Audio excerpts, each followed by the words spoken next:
Las entrevistas del Role.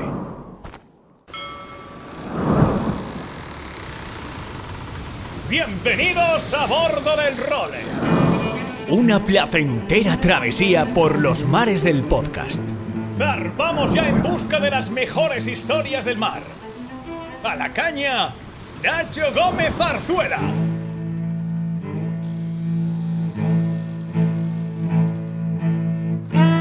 Muy buenas a todos y bienvenidos a una nueva edición de las entrevistas del Role. Hoy estamos en un entorno muy especial porque, la mayoría de vosotros sabréis que en el mundo de la vela de altísima competición, los mejores barcos del mundo se construyen en astilleros súper especializados que solo se dedican a fabricar este tipo de bestias. Es decir, aquí no pasa como en los coches, que Mercedes, Renault o Ferrari construyen sus propios Fórmulas 1. Aquí un armador o un equipo de élite contratan a un diseñador para que les diseñe el velero y contratan también a un astillero súper especializado para que construya la embarcación. Como podréis imaginar, hay muy pocos astilleros en el mundo capaces de emplear la tecnología y el personal especializado para poder llevar a cabo una construcción de este tipo. Pues bien, aquí en España, en la Marina de Valencia, tenemos a uno de los poquísimos astilleros del mundo capaces de construir los barcos de la Copa América, de Ocean Race o de los mejores circuitos y regatas del mundo. Su nombre es King Marine y está enclavado en la que era la antigua base del Emirates Team New Zealand para la Copa América de Valencia. Y esta mañana he decidido venirme paseando aquí hasta la Marina, que la tenemos esplendorosa y más con el tiempo que tenemos ahora. Me he venido hasta esa antigua base del Emirates Team New Zealand y la verdad es que se respira a barco de alta competición. Unas instalaciones que parecen muchas veces más el lugar de trabajo de un dentista que un garaje de un mecánico, ¿no? Como un poco te esperarías antes de entrar por un poco la precisión y la calidad con la que están acostumbrados a trabajar. Y he querido subir aquí a la segunda planta donde estaban las oficinas, ¿no? Donde trabajan todos los especialistas de King Marine y estoy ya sentado en, yo creo que es un poco su sala de reuniones. La verdad es que una tele de 80 pulgadas, una mesa de reuniones, de las que yo creo que se habrán parido muchos grandes proyectos en los últimos años. Y aquí delante de mí tengo al fundador de la empresa que nosotros, que es Gabriel Marioni. Gabriel, muy buenas. Muchas gracias por la visita y por la introducción.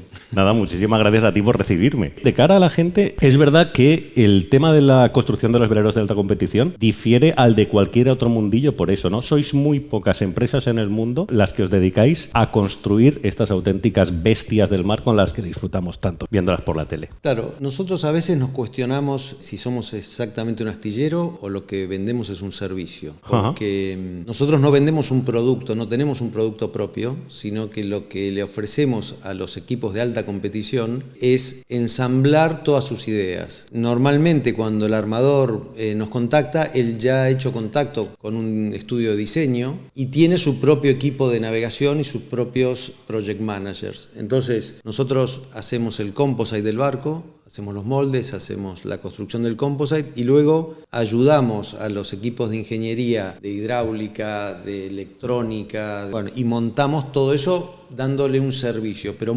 trabajando muy mano a mano con los técnicos, ¿no? O sea, nosotros no elegimos el mástil o no elegimos las velas o no elegimos qué electrónica llevará, sino que lo que damos es la plataforma donde luego se montará todo eso. Y más hoy en día que los barcos, los nuevos proyectos ya tienen más de avión que de barco, ¿no? Entonces me decía Horacio Carabelli de Prada, me decía, es que es un avión donde está recubierto por carbono, pero hay mucho más sistemas de hidráulica, electrónica, de mechatronics, que hoy en día es un equipo de Fórmula 1 integrado y nosotros ayudamos en la integración de todo ese proceso. El perfil de vuestra gente, es decir, ¿en qué sois los mejores del mundo? No sé si se entiende la pregunta, pero ¿cuál es la peculiaridad o el conocimiento que tenéis para que haya tan poca gente en el mundo que se dedique a esto? Primero te agradezco, no sé si somos los mejores del mundo. Eso lo digo yo.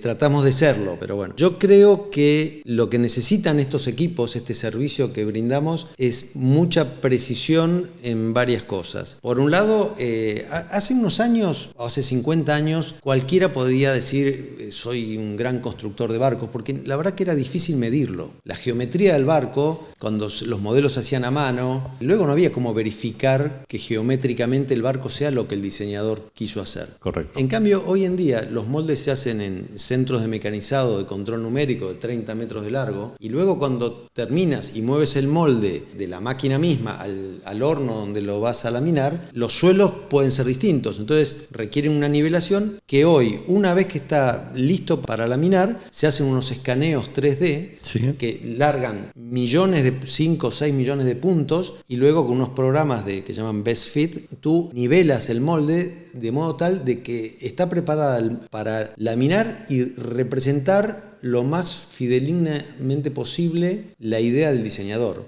Entonces, cuando terminas de construir el barco y le vuelves a hacer un escaneo, ya no es subjetivo si has construido un barco realmente como exactamente a lo que el diseñador quería, o porque a veces si un barco está muy bien pintado parece que está bien construido, y realmente no es así. A veces es un mérito del pintor y no del constructor. Entonces, yo creo que por un lado la precisión de construir exactamente lo que el diseñador pidió, pero después hay una parte que ahí sí creo que es lo más importante, y nosotros tenemos dentro de King Marine el que hoy es el CEO de King Marine, que es Pablo Santarciero, que es sigo diciendo chico, ya tiene 38 años, pero cuando empezamos tenía 23, que es muy reconocido en este ambiente por ser una persona, tal vez uno de los mejores organizadores, tiene una capacidad de planificación y de ejecución que es lo que marca las diferencias. Es una persona de pocas palabras, pero que todo el mundo quiere trabajar con él, tanto clientes como el equipo. Y supo hacer un equipo muy profesional. Esta no es una industria que se caracterice por que esté los procedimientos escritos, y sin embargo King Marine trata de que funcione como una empresa más grande, donde cada procedimiento está escrito. Acá no viene un boat builder, un constructor, y pone la bolsa de vacío como a él le parece.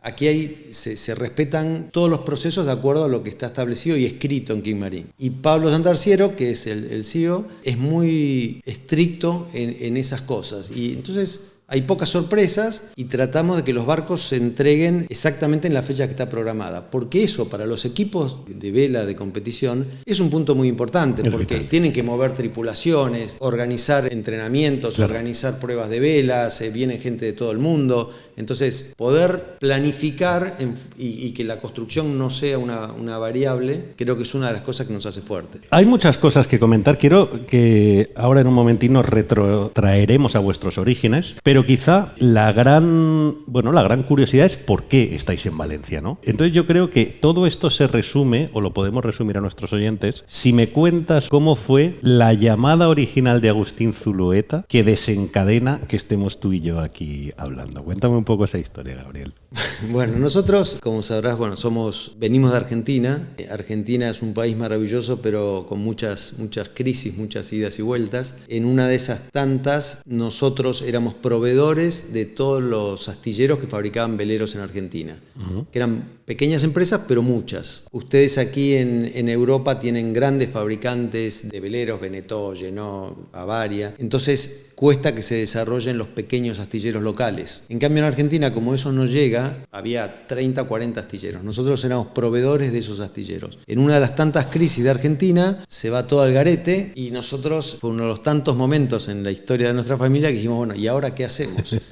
Éramos representantes de Harken, fabricábamos mástiles de aluminio, hacíamos herrajes, todo una pequeña empresa que había empezado en el garaje de la casa de mis padres, pero habíamos logrado tener una posición en el mercado argentino. Y cuando todos los astilleros, porque no faltó ninguno, quebraron en la crisis del 2001, dijimos, bueno, ¿qué hacemos ahora? Dijimos, bueno, pongámonos a fabricar veleros, contrario a lo que todo el mundo hacía. Pero claro, dijimos, aprovechamos las circunstancias de que la devaluación del peso hacía que la mano de obra era muy económica, y nos dijimos, fabriquemos veleros más grandes, custom. Busquemos un cliente, le ofrecimos a López Mena, que era el dueño de Buquebus, que estaba tratando de hacerse un barco. Le dijimos, te construimos el barco al costo, pero que eso nos permita iniciar el astillero. Y Juan Carlos nos dijo, genial, me gusta la idea, pero yo quiero ser socio del astillero. Bueno, fantástico. Pues. Y entonces comenzamos a construir el barco para Juan Carlos. Claro, ahí las características de que hacíamos barcos custom, pero a un costo muy, muy económico por las circunstancias de Argentina de ese momento, dijimos, bueno, tenemos que buscar clientes en el el exterior. Entonces recurrimos a nuestro amigo de toda la vida, Santi Lange. Que tenéis una historia muy bonita con él y los Optimist, que ahora luego contaremos. Sí, entonces recurrimos tenemos historias de cruzadas de vida desde pequeño. Y le preguntamos, Santi, mira, estamos de nuevo empezando, ¿a quién, tú que tienes 1000 amigos por allí, a quién podemos contactar? Y nos recomendó que contactemos con Tony Guiu, en Barcelona, y con un tal Agustín Zulueta, que era un emprendedor nato y esto y aquello. Bueno, estamos hablando de 2004, 2003, 2005. 2002, por allí. Vale. Entonces nos contactamos con Agustín y con Tony. Tony tenía 2 clientes que estaban empezando a construir unos 62 pies con esa idea. Frenaron la construcción de lo que acababan de empezar y nos lo compraron nosotros y los construimos en Argentina. Y Agustín nos encargó el Fórum Filatélico, un 42 pies. Sí. Bueno, hicimos el Fórum Filatélico y bueno, fue todo fantástico. Nos encargó el Quebramar, otro 42, y luego un día Agustín se había metido en esto de emprender el asunto de la Copa América. Esto, perdona, Gabriel, ¿los construíais allí y los traíais? Sí, vale. Esos 2 los construíamos allí y los traíamos. Y entonces éramos 3 socios, creo que Agustín lo llamó a Guillermo, mi hermano, y pusimos el speaker y dijo, necesito que vengáis aquí a construir los Copa América. Joder. Me miraron los 2 y le contestaron a Agustín, perfecto, Gabriel va para allá, sin preguntarme. Bueno, y así fue como 2 meses después, sin saber a dónde iba, porque la verdad, y sin tenerlo muy preparado, muy planificado, me tomé un vuelo para aquí y tuve la suerte que 2 días antes, Pablo Santarciero, mi socio y amigo actual, él estudiaba arquitectura naval en la Universidad de Quilmes, en Argentina. Era un chaval, tenía 22, 23 años. Entonces lo que había pasado con Pablo es que empezó a trabajar, era muy bueno, pero claro, desatendía la universidad. Sus padres, ingenieros ambos, le dijeron, no, Pablo, no trabajes más, termina la carrera. Entonces siguió estudiando arquitectura naval. Claro, los profesores de la carrera de arquitectura naval trabajaban con nosotros en el astillero. Entonces tenían mucho vínculo. Pablo se fue y la verdad que se sintió su ausencia. Entonces uno de los profesores, que era gerente de producción en nuestra empresa en Quimbarín, en Argentina, le dijo, bueno, ¿por qué no vuelves mediodía aunque sea? Entonces Pablo dijo, bueno, mediodía sí, porque puedo estudiar y... Sí. Cuestión que a los 3 meses este encargado de producción dijo, no, lo necesito todo el tiempo. Entonces lo presionó para que se quede. Y Pablo dijo, no, mis padres me matan, no puedo. Bueno, entonces te despido. Entonces Pablo, todo enojado, vino a verme y dice, pero Gaby, ¿cómo puede ser? Mirá lo que me dicen. Y yo estaba con la cabeza ya que me venía para aquí. Entonces digo, Pablo, ¿por qué no te vienes conmigo a España? ¿A qué? Vamos a hacer Copa América. Bueno, mañana te contesto. Y al otro día nos vinimos los 2. Y él nunca más volvió. Él sigue aquí. Sus padres nunca me perdonaron que no terminó la carrera de arquitectura naval. Bueno, mal no le ha ido. La verdad, mal no le ha ido. Bueno, y así fue como vinimos por aquí, un agosto, que nosotros no éramos conscientes de lo que significa en España agosto, sí. todo cerrado, difícil. Vinimos a montar Quimbarín, a armar el equipo, trajimos 12 personas de los que trabajaban de nuestro equipo de Argentina, y luego se hizo un equipo muy internacional, con neozelandeses, franceses, italianos, todo gente con mucha experiencia en el asunto. Y bueno, creo que lo gestionamos bien. De nuevo, fue un cliente que quedó satisfecho, que es básicamente el foco nuestro, es que el cliente quede contento, porque este es un negocio que va de boca en boca, no depende del prestigio, y el prestigio depende estrictamente del resultado de lo que hace, ¿no? Claro. Para al final, potenciales clientes en el mundo no tenéis tantos, me refiero. No, y no hay cómo generarlos. Nosotros tenemos que esperar que surja la necesidad, la idea, y luego presentarnos como una opción, ¿no? A vosotros, supongo, la gente os llegará por prescripción también, ¿no? El diseñador al que contrate el armador dirá, no, hombre, llamará a Quimbarín, que para este proyecto es a lo mejor eso. Gente que ya haya trabajado en otros proyectos, ¿no? Para el siguiente dice, hombre, vamos allí, que es quien nos... Sí, yo creo que es eso, es el boca a boca,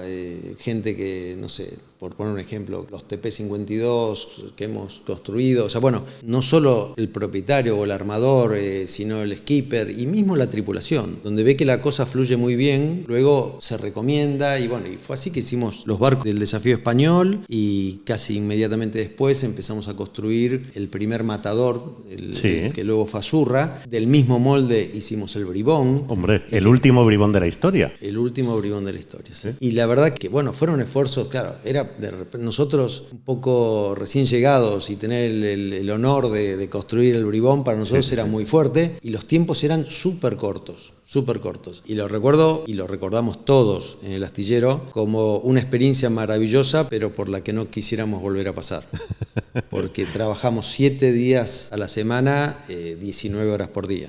Porque ese barco se construyó con el mismo molde que el Matador, pero lo hicimos en 71 días. Desde el día que pusimos la primer fibra al día que salió del astillero fueron 71 días agotadores, pero bueno, fue emocionante y muy, muy lindo, que encima luego anduvo bien, ganó en Alicante. O sea que fue una historia lindísima. Bueno, además, para la gente que no lo sepa, ahora estamos aquí en la base del Team New Zealand, pero vuestra fábrica, vuestro escenario original, que todavía mantenéis, está en Alginet, tierra adentro, que es algo habitual incluso en el tema de los astilleros. No necesitas estar en el mar para construir, te es más cómodo para luego tirarlo al agua, ¿no? Pero vosotros seguís teniendo... Sí, estamos allí, tenemos unas instalaciones que están muy bien equipadas, pero nosotros sentíamos que necesitábamos una salida al mar, porque estos barcos, el ensamble final, que es un proceso de un mes y medio, es más cómodo hacerlo pegados al mar. Y luego tener nuestro propio travelift y tirar el barco, hacer las pruebas de mar, volver a levantarlo. Creo que con esta base directamente en el puerto y el astillero de Alginet tenemos un setup perfecto. O sea, digamos que allí arrancáis todo el proceso y cuando el barco está como medio hecho en la trama final lo traéis aquí para tener esa capacidad en el último mes de... Claro, no tiene sentido llevar a Alginet el mástil, que es una cosa que mide 30 metros de largo y que luego lo pondrás en el agua, ni tiene sentido montar la quilla allí, ni el timón. Entonces el ensamble de quilla, timones, mástiles, el final de la electrónica se hace aquí en la base. Ya sabemos un poco por qué y cómo aterrizasteis en Valencia, nos contabas, ¿no? Primeros proyectos, esos Copa América del Desafío Español, los primeros TPs, y también os surgió la oportunidad de construir incluso barcos para la Volvo, ¿no?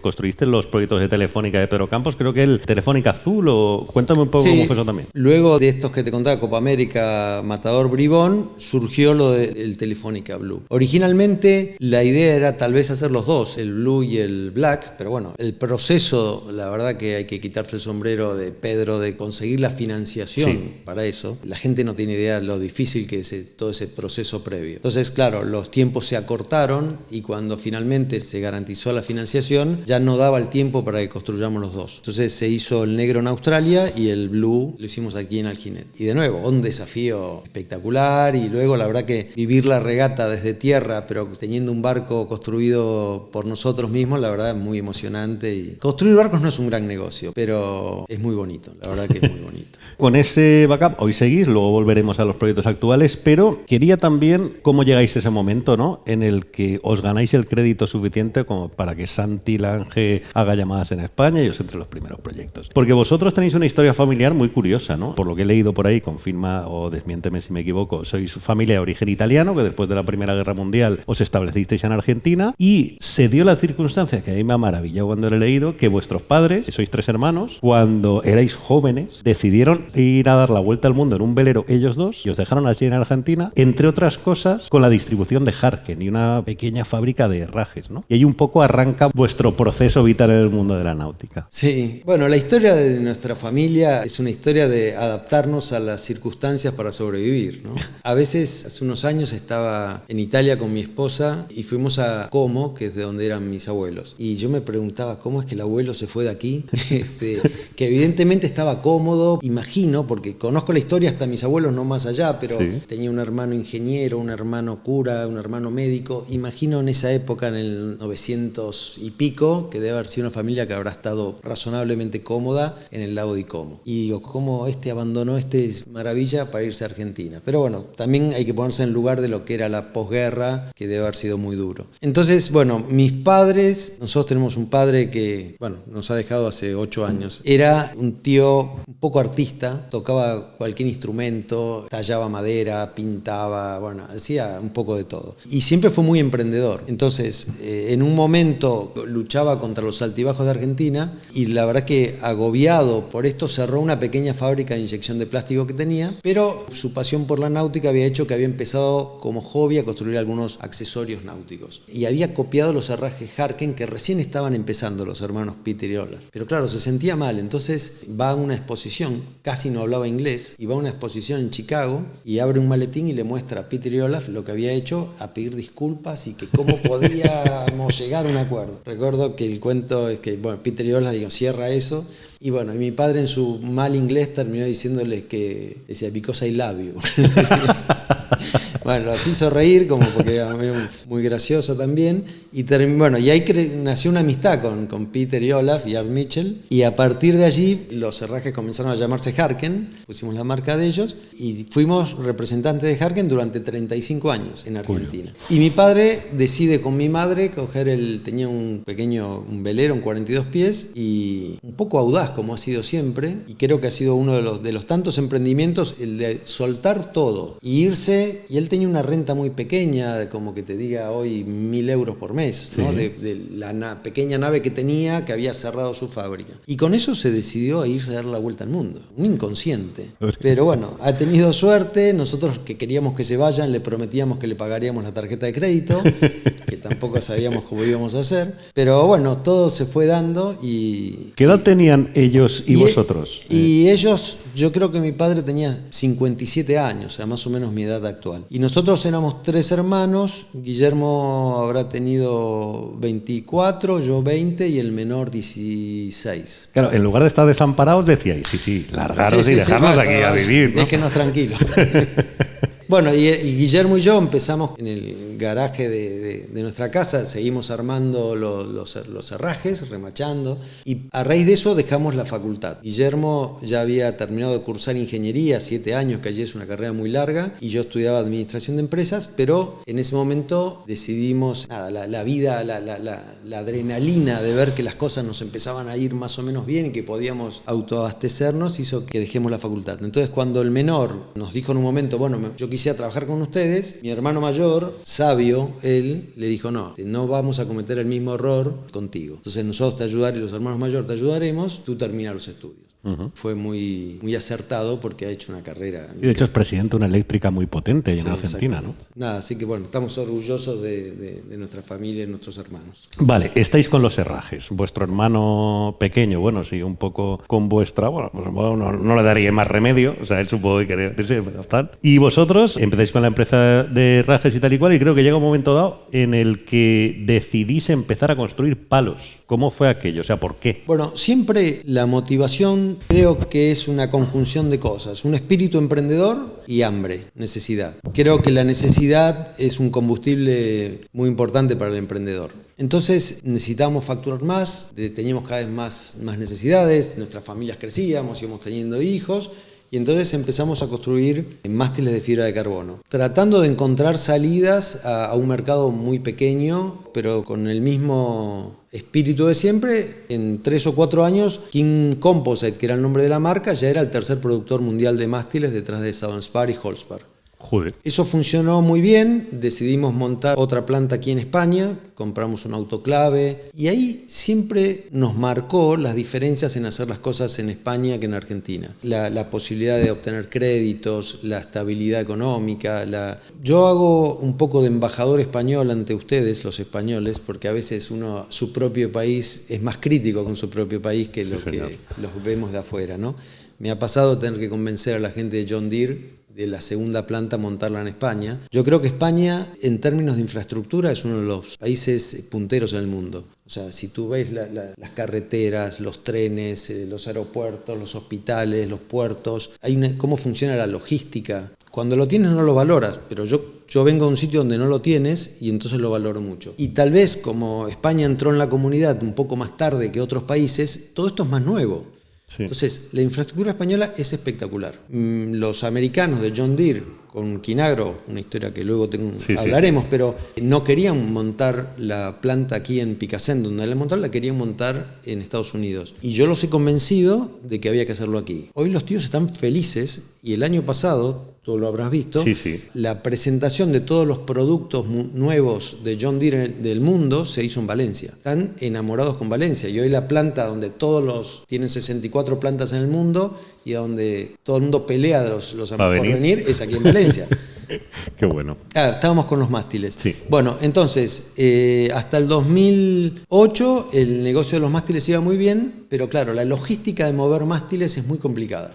Una pregunta, ¿cómo hicisteis el tema comercial para convertiros en el tercer constructor más importante del mundo de palos? Porque al final entiendo que trabajando y el tema con vuestro perfil llegaréis a hacer palos muy buenos, pero que desde allí llegaréis a ser, después de Southern Sparks y de Hall, la tercera empresa del mundo, joder, tiene que también tener una habilidad comercial. ¿Qué hiciste? Es que este es un mercado particular que no responde a las normas del marketing tan convencionales de otros mercados. Es un nicho. Entonces yo creo que teníamos un muy buen producto y eso fue lo que nos abría puertas. Y luego, sí, íbamos permanentemente, teníamos stands en los salones de Düsseldorf, de Mónaco, en Italia, y de nuevo, creo que es el boca a boca, igual que fue con los barcos, ¿no? Uh-huh. Esa parte la hizo Guillermo, mi hermano mayor, y que le tocaba viajar mucho, visitar astilleros, Turquía, Australia, o sea, la verdad que nos movimos mucho, pero siempre impulsados por la necesidad de que nos vaya bien. Y la verdad que creo que cuando tienes la necesidad y la convicción y la pasión por hacerlo, el resultado siempre es bueno. O sea, que hay ahí como 7, 8 años, cuando arranca este siglo, en el que tenéis las dos cosas, ¿no? El astillero que empiezan a hacer y la fábrica de palos que todavía funciona hasta que en 2008 explota. Y en todo esto he leído también una historia que me ha encantado, ¿no? Tuvisteis un proyecto con Santi Lange de construir Optimist y que llegasteis a colocar, no sé si he leído 600 Optimist y ganasteis 5 mundiales seguidos. Sí. ¿Eso cuándo y cómo fue? No, eso fue, ya no recuerdo la fecha exactamente, pero Santi, con Santi nos cruzamos toda la vida, ¿no? O sea, los 14, 15, 16 competíamos en la clase de cadet. Mi primer viaje al exterior fue a Inglaterra y fue a correr un mundial de cadet. Santi era el otro barco argentino. Luego, aparte de competir uno contra el otro, nos hicimos muy amigos. Luego fuimos consuegros durante 8 años. Y él cuenta en su libro como que yo le he mandado, pero como es un señor mayor y se equivoca, él dice que yo le he enviado un mail que decía: fuimos competidores, fuimos amigos, ahora estamos en un mismo equipo de Copa América y ahora somos consuegros. Esperemos que no seamos abuelos pronto, me dice. Pero lo ha mandado él el mail, no lo he mandado yo.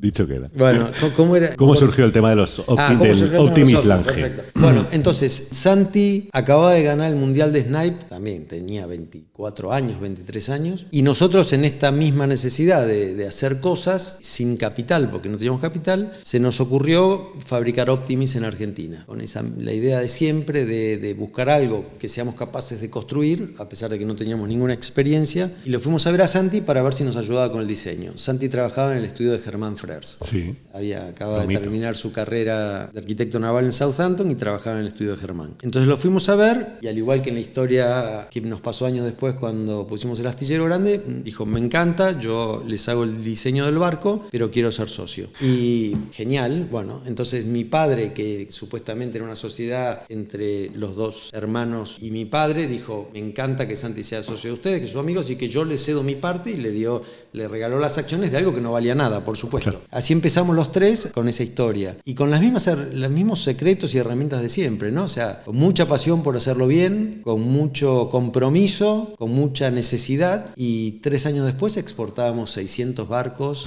a 40 países del mundo. El barco fue un suceso porque realmente el barco era más rápido que los barcos habituales, luego se estandarizó y ahora el barco es un diseño único, pero el diseño de Santi era realmente más veloz que lo que había hasta ese momento, ¿no? Así como fue una linda historia también. Bueno, pues tenemos un poco ubicado, ¿no? Cómo llegáis al mundo de la náutica, cómo empiezas a crecer, esa faceta de los Optimist que me parece maravilloso también, tema de los palos, tema de los barcos, pero yo tengo la sensación, y quería preguntártelo hoy, que King Marine al final, hoy en día para vosotros, no diría que es un divertimento ni mucho menos, pero que no es vuestro gran modelo de negocio. Porque vuestro gran modelo de negocio llega el día en el que, en medio de todos estos proyectos que hemos comentado y en medio de una de esas crisis, ¿no?, que contabas que os han azotado, os planteáis traspasar el conocimiento y el know-how que tenéis para hacer palos y adaptarlo al mundo de los tractores. Cuéntame cómo fue esta historia, porque también me parece tremendo. Bueno, siempre hay un hilo conductor en nuestra historia familiar, que es esta cuestión de adaptarnos en cada crisis. Y hay un dicho muy conocido, ese de que las crisis son oportunidades, sí, que parece una frase hecha, pero cuando yo repaso nuestra historia veo que realmente ha sido así. Cada crisis ha sido una oportunidad y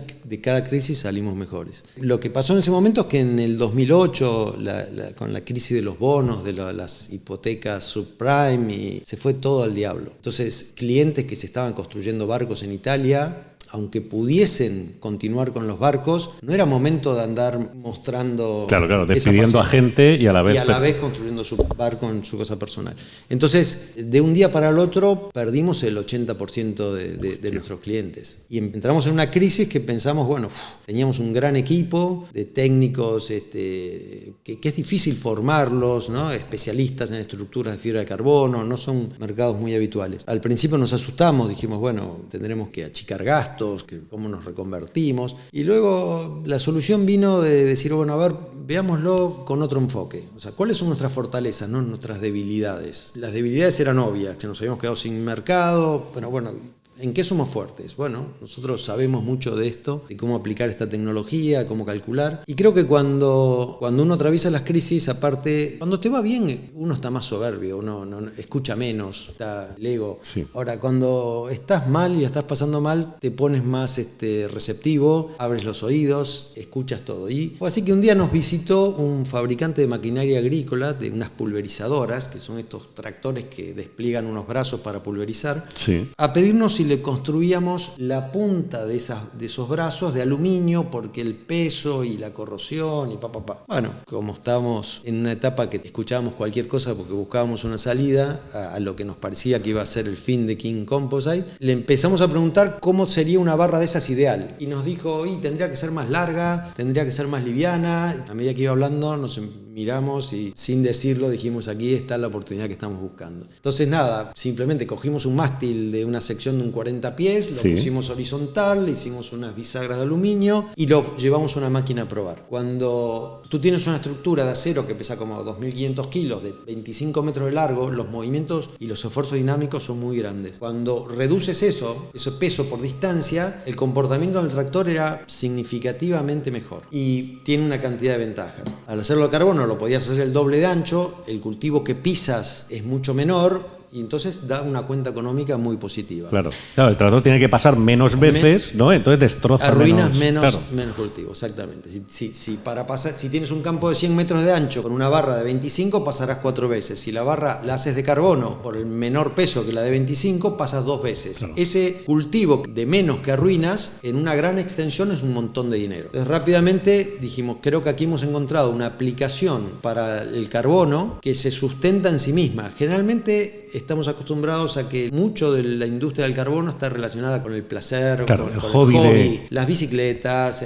las paletas de pádel, las raquetas de tenis, no sé, palo de golf. Pero en la industria, o sea, recién ahora los aviones empiezan a ser de fibra de carbono. Económicamente funciona. Y esto claramente se pagaba. Entonces fuimos a una exposición, lo presentamos. Ahí lo vieron los de John Deere, Estados Unidos. Una exposición, o sea, como un salón náutico, pero de agrícola. Del agro, claro. Que es un mundo 100 veces o 1000 veces más grande que el de la náutica. Claro. Para que te des una idea, hoy nosotros en King Marine, en un año que fabricamos 2 o 3 TP52, procesamos 2 o 3 toneladas de fibra de carbono. Uh-huh. En el mismo periodo de tiempo, Quinagro procesa 400 toneladas, o sea, más de 100 veces más. Claro. Madre mía. Y ese fue un proceso muy interesante porque, bueno, la cosa fluyó bien con John Deere, hicimos 2 plantas nuevas, robotizadas, y nos metimos en un mundo que casi no conocíamos, que era el de producción en serie, pero de la mano de unos tíos que son unos genios en eso, ¿no? Entonces aprendimos mucho, aprendimos de la gestión de la calidad, o sea, es una industria mucho más sofisticada, si quieres, que el de la náutica. La verdad que de allí aprendimos un montón, de crear la gestión de la calidad, los procesos. Entonces, hoy en día esa empresa ya la hemos vendido, se le ha quedado John Deere, ha sido buen paso para nosotros, pero más allá de eso, el aprendizaje que nos dejó trabajar 5 años en una especie de joint venture con una empresa líder en el mundo como es John Deere, que tiene el 50 y pico % del mercado mundial de maquinaria agrícola, pero que claro, nos han mandado ingenieros, trabajamos en conjunto en diseño, en control, en procesos. Entonces, la verdad que todo eso nos ha quedado un gran aprendizaje que hoy tratamos de aplicar en Kin-Marín. O sea, los de John Deere os descubren en el salón agrícola porque habíais presentado algo que nadie había hecho en el mundo, que es un poco el gran mérito, ¿no? Primero tener la idea y luego que se fije en ella alguien que puede apostar por ella a muerte, y empezáis a trabajar de la mano con ellos primero y luego se acaban comprando. Sí, fue así, pero hay en un momento un productor agrícola en Argentina que tiene un campo importante y que suele ser como un campo de ensayo de John Deere. Entonces John Deere le da maquinaria nueva a algunos productores en el mundo para testearlas. Esta persona que vio nuestra barra en esta exposición nos dijo, bueno, yo se las compro, era una barra de 36 metros, con la condición de que el año que viene me entreguen una de 50. La verdad que no sabíamos cómo haríamos eso, pero ante la necesidad le dijimos que sí. Y él llamó a la gente de John Deere y les dijo, miren, yo no quiero que esta tecnología de la mano de John Deere tarde 15 años en llegarme, yo la quiero rápido. Y entonces los invitó a su campo a ver una demostración del producto. Lo vieron, nos pidieron que le mandemos una a Estados Unidos, nosotros no teníamos patente, nada de eso, nos asustamos, sin embargo decidimos que era el mejor camino mandársela. Ellos tienen un campo de pruebas allí y cuando pusieron la barra para probarla, le dijeron al conductor, no la rompas, porque ellos compraban en el mundo cualquier experimento nuevo que salía, de aluminio, de acero, lo probaban. Y le dijeron, despacio, no rompas esta barra, que no, claro, la barra pesaba 300 kilos contra 2000 que pesaba la de ellos. Y dijeron, esta se romperá en 5 minutos. Entonces, bueno, lo prueban, nada, no se rompe. Y había 2 ingenieros nuestros y unos ingenieros de John Deere. Aumentan y no la logran. Y al final dije, bueno, rómpela. Y no la pueden romper. Hostia. Entonces uno de los ingenieros de John Deere se da vuelta y le dice a otro, esto es frustrante. Porque claro, ellos venían de hacer, el proceso era cuando una barra por exceso de esfuerzo se rompía, le soldaban otra chapa y la reforzaban. Y cada vez era refuerzo tras refuerzo tras refuerzo, y estaban yendo en el camino de cada vez hacer una barra más pesada, que es una estructura colgante horizontal de 30 metros de largo, con unos esfuerzos dinámicos muy grandes. Y el camino no era ese, el camino era un cambio de tecnología. Había que hacerla cada vez más liviana, no cada vez más pesada. Entonces iban por el camino equivocado. Cuando se dieron cuenta, pero claro, es una empresa acostumbrada al acero, a la fundición, a la soldadura, que tiene 180 y pico de años. Entonces esto era una tecnología que para ellos era muy extraña. Pero bueno, tienen la habilidad de ser abiertos, lo incorporaron, hicimos una serie de acuerdos, un programa de abastecimiento, un programa de colaboración tecnológica, un programa financiero, y ellos siempre tuvieron en mente de que al final nos comprarían la compañía, en un proceso de unos 5 años. Pero luego de un año nos dijeron, queremos adelantar el proceso y comprar la compañía al año. Bueno, y así fue. ¿Y ahora tenéis algún tipo de relación con ellos a nivel de desarrollo tecnológico o vosotros ya estáis totalmente al margen? No, Guillermo, mi hermano mayor y yo quedamos como consultores de ellos por 3 años y esto se acaba de cumplir en marzo, así que ya ahora no, simplemente las propiedades donde ellos tienen la fábrica de Picasen y de Argentina son nuestras, entonces una relación que les alquilamos no tecnológico. Nos ha quedado una amistad porque la verdad que hemos hecho buenos amigos allí. Muy bien, pues nada, todo ese proceso que ha servido también, bueno, como explicabas antes, para mejorar también sobre todo estos procesos de control de calidad, de 1000 cosas aquí. Y aquí en Kin-Marín hemos contado antes un poco los inicios tras vuestro aterrizaje en España y llega un momento en el que os venís a la Marina de Valencia para tener esas instalaciones de acceso al agua como seguís teniendo hoy en día. Además aquí se está creando como una especie de polo de sinergias porque entrevistábamos también aquí en las entrevistas del rol de hace unas semanas a Caponeto y Huber, que son vuestros vecinos, ¿no? Hablaba el otro día con Carlos Freire, que ahora está metido también en una empresa de baterías. Al final, ¿tú crees que esto puede ser un poco el escenario o el vivero donde empresas náuticas como la vuestra y como la que hemos comentado empiecen a trabajar en una especie de núcleo o de hub donde salgan cosas interesantes? Sí, sin duda. Yo creo que esto de participar de equipos como la Copa América, la Ocean Race y todo esto, donde por suerte suerte hay unos tíos dispuestos a hacer unas inversiones monstruosas como un equipo de Copa América, ¿no? Hoy un equipo de Copa América, no sé si es público, pero tendrá unos presupuestos de unos 200 millones por campaña. Decían 150, 160 la última. Bueno, ok, 150 para hacerlo coso. Son 4 equipos, son 600 millones.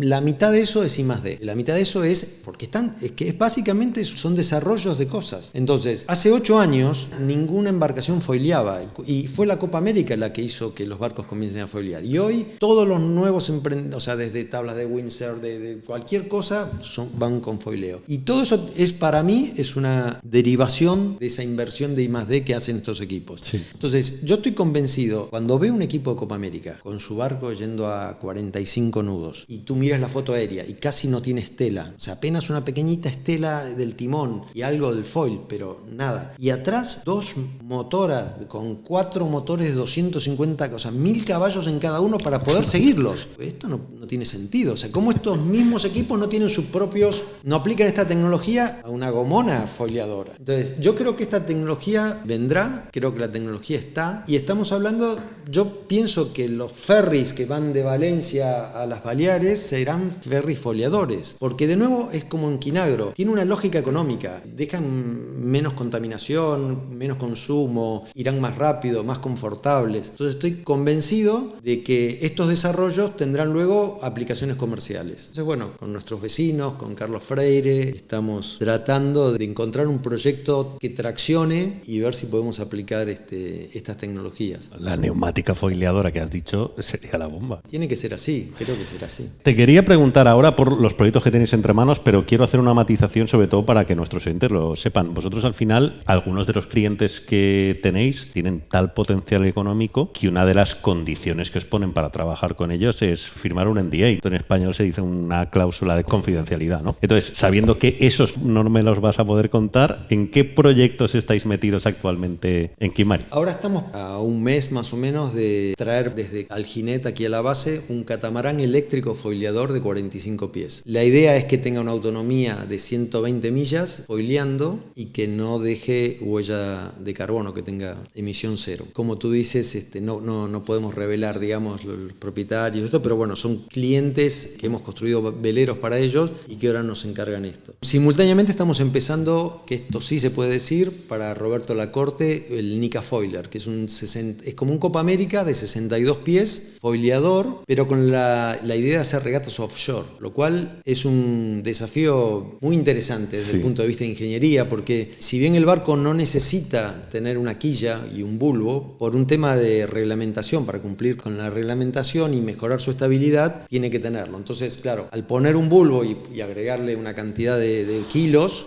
eso va en contra de la capacidad de volar del barco, lo que obliga a foils un poco más grandes. Y esto que hablábamos al principio, que los barcos ya es una mezcla entre un barco y un avión, entre que no toca el agua y que tiene toda una electrónica y unos sistemas y los mechatronics y palabras que hemos tenido que aprender ahora, ¿no? Porque yo iba a las primeras reuniones y hablaban de mechatronics y yo pensaba, ¿con qué se comerá esto? ¿Qué es, por cierto? ¿Qué es el mechatronics? Bueno, es la mezcla entre todos los actuadores que le dicen para cuando un avión tiene los flaps, los actuadores ya sean eléctricos o hidráulicos, mezclados con la electrónica. Entonces es la conjunción de la parte mecánica con la electrónica que le llaman mechatronics. Y así, bueno, vamos pasando reuniones y luego lo buscas en Google y ya no pones cara de tonto, pones cara que tú sabes lo que es un mechatronic. Entonces estamos con 62 pies y después también Roberto, que es el propietario, él no tiene problemas es una persona apasionada que le gusta correr en coches y tiene su equipo de carrera de coches y no tiene problemas en que esto se sepa, así que está publicado en varios sitios. Y luego, para alguien que por ahora al menos prefiere mantener la confidencialidad, también sobre diciembre tendremos que votar otro aparato raro, porque ya no sé si decirle barcos, que es el prototipo para luego hacer un prototipo en escala de lo que serán unos barcos más grandes o unos objetos semi-voladores de los que estamos. El otro día alguien en Instagram nos decía, bueno, pero ¿por qué no hacer de nuevo barcos monocascos, estables, normales? Bueno, sí, también nos encantaría, pero nosotros vendemos el servicio y hoy lo que está viniendo es esto, son todos proyectos. De los próximos 5 barcos que saldrán de King Marine, ninguno navegará en forma normal desplazando agua, sino que serán todos foliadores. Por cierto, ¿quiere alguna utilizar esto, que se escuche la entrevista con Juan K, con la que abrimos estas entrevistas del Role. Pero bueno, Juan Cuyundean, por cierto, que también te quería preguntar por él, porque un poco, para mí sois el triunvirato, o sea, hay, bueno, navegantes y profesionales de la náutica argentinos súper importantes en Europa y en España en concreto, ¿no? Son muchísimos años de tradición, pero quizá tú, Santi Lange y Juan Cuyundean, ¿no? Sois un poco el triunvirato que os habéis metido además juntos en un montón de proyectos de alto nivel. ¿Cómo ha sido la figura de Juan también en tu carrera, Abri? Bueno, Juan parece viejo también porque es canoso, pero no, es un chaval, es joven. Entonces lo conozco de pequeño, del club, el Náutico Olivos. Y bueno, tú lo conoces, es un personaje encantador, genio, creativo, con una personalidad arrolladora, súper fuerte, pero nosotros siempre ha privado el cariño y el respeto, ojalá sea mutuo, pero que yo tengo hacia él, y nos ha tocado trabajar juntos, bueno, algunas cosas que hemos hecho en la época de los mástiles y que él nos dio la oportunidad de construir cosas para él, pero luego el primer proyecto grande que hicimos fue Telefónica, que fue un gran proyecto, creo que barco que empezó ganando las primeras 3 piernas, bueno, que luego distintos factores hicieron que no termine tan bien la campaña, sí. Pero fue un proyecto hermoso con Horacio Carabelli, con Iker, con Javi, la verdad que ahí trabajamos muy bien. Y luego trabajamos en Artemis, primero transformamos un trimarán, lo estiramos para que sea de 72 pies, y toda la etapa de construir Artemis, que hemos tenido que ir a montar algo en Suecia, porque por las reglas de la Copa América el casco debe ser laminado en el país al que va a representar. La verdad que fue una gran experiencia. Y luego mantuvimos siempre con Juan una muy buena amistad, pero no se han dado proyectos hasta ahora que vuelven a surgir y bueno, estaremos liados hasta por lo menos el 2024 que estos proyectos se terminen, pero bueno, en el medio seguimos compartiendo la vida, las paellas y los encuentros cuando él está por aquí por Valencia. Fenomenal, que sigue teniendo en la oficina aquí, en el Cirilo Amorós, ¿no? Muy bien, pues don Gabriel Mariani, yo creo que hemos hecho un gran repasito, ¿no? De lo que es King Marine, de por qué está aquí en Valencia y de lo que supone para la vela de alta competición hoy en día. Quería darte las gracias por habernos recibido con los brazos abiertos aquí en tu casa y no sé si quieres aportar algo más o contar algo más a la gente, pero la verdad es que creo que hemos explicado bastante bien, argumentado también por qué sí que tenías una entrevista. No, bueno, nada, agradecerte la visita, tendrás un gran trabajo de edición para hacer que esto sea entretenido y llevadero, pero nada, es simplemente una historia, creo la nuestra, de adaptarnos y de tratar de sobrevivir. Estamos contentos con lo que hacemos y mantenemos todavía la pasión. Ya desde un lugar más tranquilo, lo mío hoy es ayudar yo creo que hoy King Marine funciona como una orquesta y tiene un gran director que es Pablo, pero cada uno sabe tocar muy bien su instrumento y entonces el resultado es muy, muy bueno y muy agradable de ver. Hoy mi función está en acompañar desde atrás cuando ellos me necesitan, pero por suerte me necesitan muy poco. Pues muchísimas gracias, Gabriel. A ti. Y con esta nueva entrevista a don Gabriel Mariani nos marchamos en un nuevo episodio de las entrevistas del Role, además desde el sitio desde el que más nos gusta producir este Role, que es la Marina de Valencia. Hasta la semana que viene.